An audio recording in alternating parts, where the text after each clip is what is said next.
मेरा नाम अंसारी अलीमुद्दीन है। मैं गुजरात का रहने वाला हूँ और आनंद जिले का हूँ। सर कैसा लगा यहाँ आकर? यहाँ आके बहुत अच्छा लगा। Thank you. कितने का फार्म लिया है सर आपने रेंट पे? अभी मैंने रेंट पे 9-10 हज़ार का फार्म लिया। बनाया क्यों नहीं सर आपने? बनाने से अच्छा है कि भाड़े लो, अच्छा है, खोटा पैसा इन्वेस्ट करने से अच्छा है। आपने कितने कितने पैसे में लिया है फार्म किराए से? अभी मैंने 1.25 लाख रुपया कुछ लिया हुआ है। 1.25 लाख रुपए में, यानी 6-7 हजार रुपए महीने में आपको मिलेगा। 7,000 महीने पर। और अगर आप 10,000 का फार्म बनाते हैं खुद निजी तो कितना खर्च आता? 25-30 लाख का खर्चा आता। मतलब आपने 25-30 लाख रुपए का काम 6-7-8 हजार रुपए में कर लिया। कैसे? बस आप देख के आपका अनुभव लेंगे। चलिए थैंक यू सर। सर काफ़ी समय से फॉलो कर रहे थे और सर का पोल्ट्री का मूड काफ़ी समय से था, लेकिन उन्हें वीडियो देखकर उन्होंने डिसाइड किया कि नहीं, मेरे को फार्म नहीं बनाना है। भाई मैं 10,000 की फार्मिंग सर चालू कर रहे हैं। 10,000 की फार्मिंग करूंगा तो पहले 30 लाख रुपए मुझे 25 से 30 लाख फार्म बनाने में लगेंगे।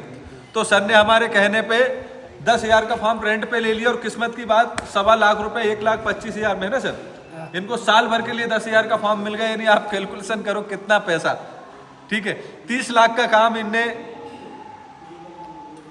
6-7 हजार रुपए महीने में कर लिया। चलिए सर, ये तो बहुत अच्छा काम किया। अब मैं आपको जानकारी देता हूं कि भाई पोल्ट्री का रेट कम क्यों होता है, कौन पोल्ट्री का रेट खोलता है।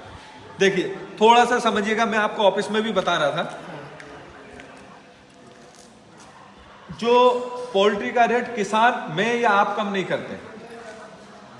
ठीक है, रेट कौन खोलता है? जो लाखों मुर्गे पालते हैं, बड़ी बड़ी कंपनियां, सुगना, सिमरन, आईवी, जाफा वगैरह वगैरह, बहुत सारी बड़ी कंपनियां जो कॉन्ट्रैक्ट पे फार्म लेती है, किराए पे फार्म लेती है, इंटीग्रेशन पे फार्मिंग करती है, वो लोग रेट खोलते हैं। किसका रेट खोलते हैं? वो अपने मुर्गे का रेट खोलते हैं, आपका रेट नहीं खोलते। लेकिन भाई ये है कि जब वो अपना रेट खोलते हैं तो जो ज़्यादा मुर्गे का रेट खुलेगा उसी रेट से माल बिकेगा। क्योंकि भाई अगर मान लीजिए कि उनने 70 रुपये खोल दिया तो आपसे 80 में कोई क्यों लेगा? 70 में उनसे ही लेगा ना, यानी वो रेट गिरा देते हैं। वो रेट क्यों गिराते हैं? इसका कारण ये है सर कि वो लोग, उन्हें मुर्गे से मतलब नहीं है, वो लोग पहले ही दाने में कमा लेते हैं, फीड में। मैं आपको बता रहा था भाई, अब समझिएगा 2 मिनट, बहुत इंपॉर्टेंट बात बता रहा हूँ। राज सर ज़्यादा लंबा तो नहीं हुआ वीडियो? नहीं, बहुत खास बात बता रहा हूँ। जैसे कि मान लीजिए कि 6,000 का फार्म उनने किराए से लिया कॉन्ट्रैक्ट पे। अब वो सबसे पहले 6,000 मुर्गे में ये देखेंगे कि 6,000 मुर्गा पालने में उन्हें कितना दाना लग रहा है।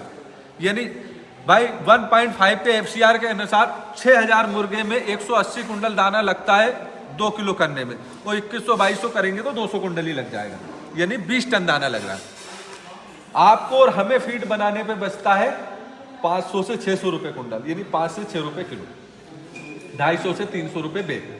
उन्हें बचता है सीधा 500 रुपये बैग, यानी 10 रुपये किलो, यानी 1,000 रुपये कुंडल कंपनी को, क्योंकि उनका माल थोक में रहता है।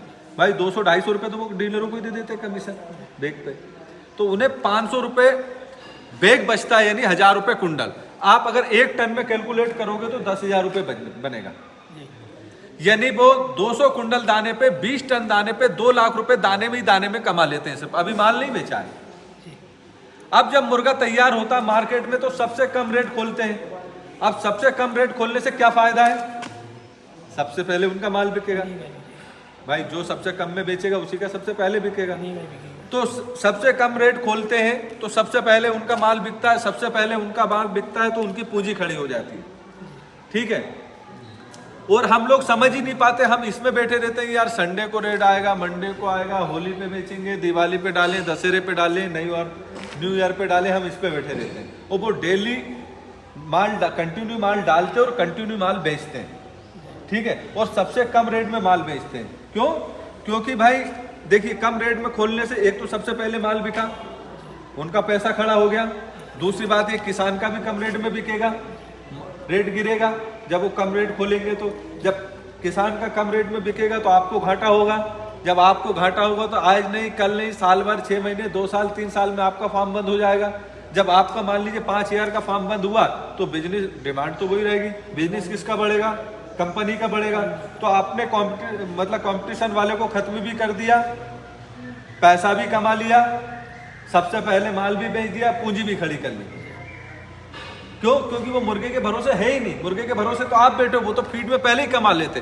भाई उनने माल बेचने से पहले 2 लाख रुपए दाने में कमा लिया, 1000 रुपए कुंटल के हिसाब से, तो 2 लाख उनने कमा लिया। काफी अब माल बेच के अपनी पूंजी खड़ी करते हैं और दूसरा डालते हैं, और साथ में कम रेट खोलते हैं तो आपको भी खत्म करते हैं, क्योंकि अगर ज्यादा रेट खुलेगा तो किसान का भी फायदा, और किसान का फायदा होगा तो किसान एक नहीं 10 फार्म बना देंगे, 10 फार्म बना देंगे, कंपनी को कौन पूछेगा। तो आप गणित समझिए, पैसा भी कमाना है, माल भी बेचना है, सबसे पहले माल भी बेचना है, किसानों को भी खत्म करना है, समझ रहे ना। समझ रहा हूँ। और किसान समझ ही नहीं पाते, किसान मुर्गे के भरोसे बैठा रहता है, जबकि बिजनेस मुर्गे का नहीं है भैया, फीड का है। चिल्ला चिल्ला के बोल रहा हूँ यार, कैसे बोलूँ, कैसे समझाऊं, लिख के दूं क्या, लिख के भी दे दिया, इसके बाद भी लोगों को समझ में नहीं आती। तो साथियों, उम्मीद करता हूं कि आज जरूर आपको समझ में आएगी। और अगर आप फार्मिंग खोलना चाहते हैं या फार्मिंग कर रहे हैं पहले से, तो पहले की फार्मिंग और अब की फार्मिंग में अंतर है। आप हमारे वीडियो देखिएगा, हमें फॉलो कीजिएगा, ठीक है, सीखिएगा, अधिक जानकारी के लिए फोन से पूछिएगा, ठीक है, चैनल को सब्सक्राइब करिएगा। और कहीं अगर मान लो खोलना आपको समय है, नहीं है तो चैनल पे देखिए, और समय है तो आप भोपाल मध्य प्रदेश आइएगा, कहीं जगह जगह भटकने की जरूरत नहीं है, एक ही जगह आपको सारी जानकारी मिल जाएगी। ठीक है सर, वीडियो लंबा हो रहा है। नमस्कार, जय हिंद, जय भारत।